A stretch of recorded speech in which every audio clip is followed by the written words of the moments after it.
Pessoal, meus queridos amigos, vocês vão presenciar agora um debate, de certa forma, em alto nível, entre Enio Verri do PT, o Rui Falcão e o Ganem do Novo e o Kim, que é do DEM. E é muito interessante porque é na Comissão de Finanças, naqueles debates no plenário, e é um tipo de debate que, não fosse o Kim e o Ganem, provavelmente alguém da direita estaria passando vergonha, em especial se fosse alguém daqueles gritadores, aqueles maluquinhos do PSL. Dá uma olhada, você vai entender. O Ganem está preocupado com o andamento da comissão, porque o PT, o pessoal do Rui Falcão, está enchendo de requerimento. Então ele está tentando tomar cuidado ali com uma manobra que o PT está fazendo para protelar os trabalhos. Ao mesmo tempo, o pessoal do PT, em especial o Enio, não responde a lá Gleisi Hoffmann. Ele dá um lorde ali, uma sabonetada. Pra quê? Porque ele quer falar, temos que debater democracia aqui e tal, mas de um jeito, vamos dizer, aceitável, foi bem respeitoso com o Ganem. E nesse sentido ele está tentando manter a postura protelatória, o outro lado querendo acelerar, e ambos entram numa discussão acadêmica. Confira. Eu vou citar um autor, acho que deve estar vivo ainda, ex-ministro da Educação, próximo do pensamento de Vossa Excelência, Paulo Renato de Souza, do PSDB. A tese de doutorado dele deve ter sido escrita na década de 80, a doutorado dele. Emprego, salário e pobreza. É simples. Para chegar ao pleno emprego, tem que ter demanda. Só que você tem que fazer a coisa andar. Tem um autor que escreveu um livro em 1936, chamado Keynes, que recomendo a Vossa Excelência a leitura, que poderia, ele era um liberal, sempre defendeu, e diz que em momentos de crise, se o Estado não intervir, você não sai da crise. Não sai da crise. O pessoal da Federal do Rio já não concordou. Nós da USP concordamos. Então, aqui são as nossas brigas de escolas aqui das teses. Mas é que é importante colocar, briga de universidade, já percebeu? Mas é importante colocar que você precisa ter uma política que motive o consumo. No governo Dilma, 4% de desemprego, com a mesma política trabalhista de antes, e a Previdência não tinha crise, sabe? Porque as pessoas trabalhavam, pagavam seus impostos, consequentemente as empresas contribuíam e você não tinha essa crise. Esse ponto aqui agora é bem interessante, tá? O Enio Verri ele começa a falar das escolas de economia aqui no Brasil, em especial ele cita a USP e ele fala da Federal do Rio, que eu imagino que ele não esteja falando da Federal do Rio, mas sim da PUC do Rio. Imagino eu, posso ser que eu esteja errado, né? Para você entender, as faculdades de economia, elas têm, de certa maneira, correntes. Isso também acontece no direito, né?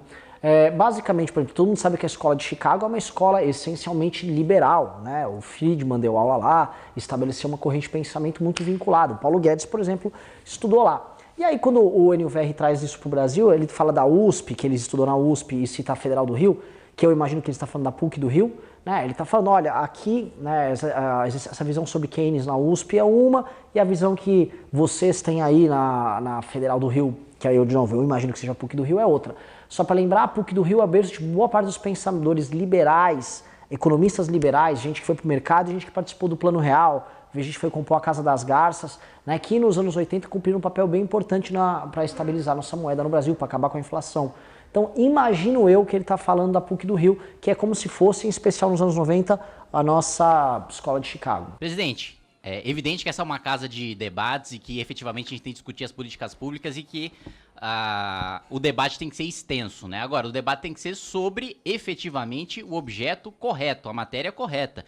E debater a política de salário mínimo não significa debater aumento de salário para o trabalhador. Significa acreditar que o deputado, por meio de uma canetada, consegue aumentar a produtividade, consegue gerar riqueza, consegue produzir alguma coisa e fazer com que essa suposta produção etérea, imaginária aqui do parlamento de riqueza seja transferida para o trabalhador. O debate tem que existir, mas o debate tem que ser sobre a produtividade. Como a gente faz para que, no nosso cenário brasileiro, a gente melhore o ambiente de negócio para ter investimento nacional, para ter investimento internacional, para aumentar a nossa produtividade, porque não adianta só incentivar o consumo, ficar dando crédito para as pessoas, querendo curar ressaca com mais bebida, sendo que quanto mais, e isso até me assusta ter sido citado o governo Dilma como um exemplo de política de emprego e como um político de previdência, porque já no governo Dilma existia déficit previdenciário, já no governo Dilma houve a crise do desemprego e já no governo Dilma os próprios petistas recorreram ao liberal Joaquim Levy para consertar a casa, um liberal de verdade, né? Não como Keynes, que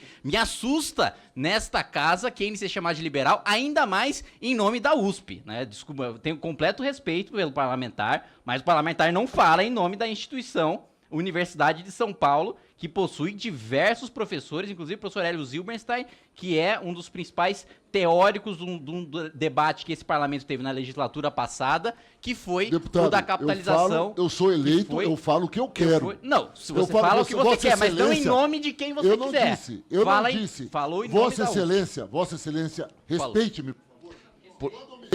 Quando eu me refiro ao nome do deputado que estava... Por gentileza, deputado Sérgio. Eu entendo que o deputado Sérgio foi citado. Eu lhe concederei imediatamente. O deputado Sérgio foi citado. Eu lhe concederei imediatamente após o deputado Kim terminar sua manifestação, a quem eu peço uma certa brevidade. Pois não. E evidentemente que o parlamentar tem um mandato e é livre e responsável por suas palavras, opiniões e votos. Agora, não existe procuração para falar por instituição acadêmica aqui dentro do parlamento, né? E efetivamente o que a gente viu aqui foi isso e mais. Já no governo Dilma, o próprio governo Dilma defendeu o estabelecimento de uma lei para um teto de gastos, que depois foi criticado pelo próprio Partido dos Trabalhadores. O próprio governo Dilma defendeu uma reforma previdenciária da boca da ex-presidente Dilma Rousseff e do ex-presidente Lula. E depois, quando a batata quente saiu do colo deles, quando eles saíram do governo, na oposição partiram para a irresponsabilidade para falar que não tem déficit, para corroborar narrativas mentirosas e terraplanismos contábeis, para falar que a gente não precisa fazer reforma nenhuma. Mas fato é que para aumentar emprego, a gente precisa incentivar e estimular, através do ambiente de negócios, a iniciativa privada. Não é aqui no parlamento que a gente vai gerar riqueza e na canetada aumentar salário de pessoas. A última vez que a gente tentou fazer isso aqui, a gente se encontrou no mesmo estágio de inflação de 10% e o desemprego recorde durante o governo Dilma.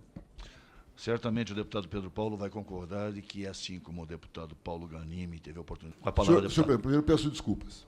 Não é o meu histórico aqui nessa casa. Segundo, o nobre deputado tem o direito de ter a opinião dele e cabe a mim ouvi-lo e fazer o debate no mesmo nível.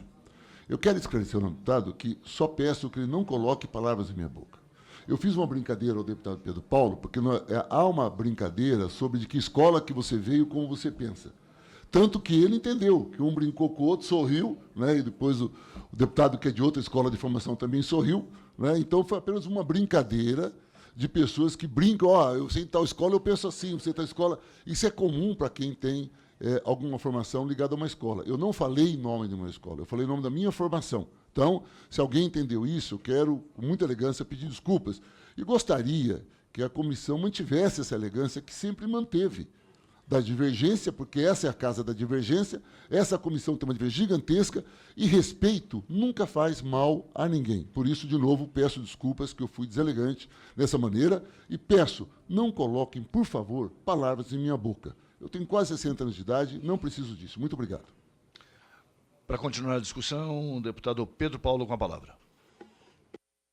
Então, eu gostaria, inclusive, assim como o deputado Mauro Benevides se propôs a participar da comissão, que aqueles que têm uma compreensão diferente venham também. Deputado, é bom que o senhor participe. Não gosto também daqueles que vêm aqui dar lição, ou atribuir aos outros ideias que não têm, ou palavras que não disseram. Como deve ser isso, como deve ser aquilo. Muita sabedoria em pouco tempo.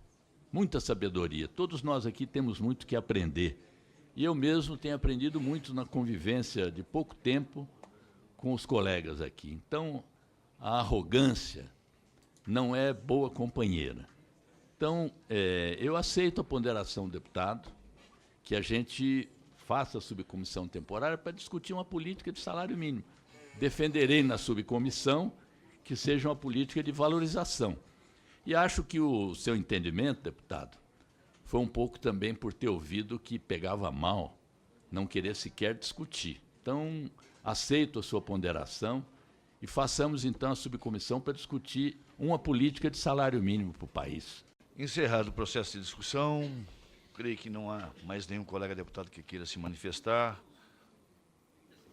Sempre é possível falar nessa casa, ainda mais quando se trata da limitação de 30 segundos. Com a palavra, o deputado Kim Kataguiri. Obrigado, presidente. Não, só para dizer que, dada a adequação da comissão para se debater o salário mínimo em si, não política de valorização, como foi bem colocado e sugerido aqui pelo deputado Paulo Ganimi, também me coloco à disposição para participar. E também quero colocar aqui tanto o deputado Enio como o deputado Rui Falcão, que respeito ambos, que o deputado Rui Falcão, que por gentileza evitasse fazer indiretas, que quando falasse de um parlamentar, falasse diretamente, falasse com correção, falasse com coragem.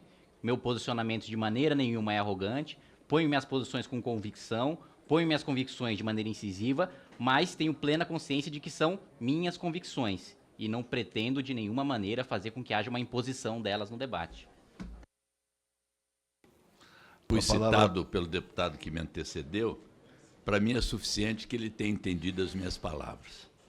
Por fim, né, a gente pode perceber ali que por trás dessa batalha de requerimentos, os ataques acontecem um pouco na ironia, né? Eu senti até o Kim um pouco acima do tom, o Kim podia ter sido mais irônico, mais leve, mas isso é natural da idade, né?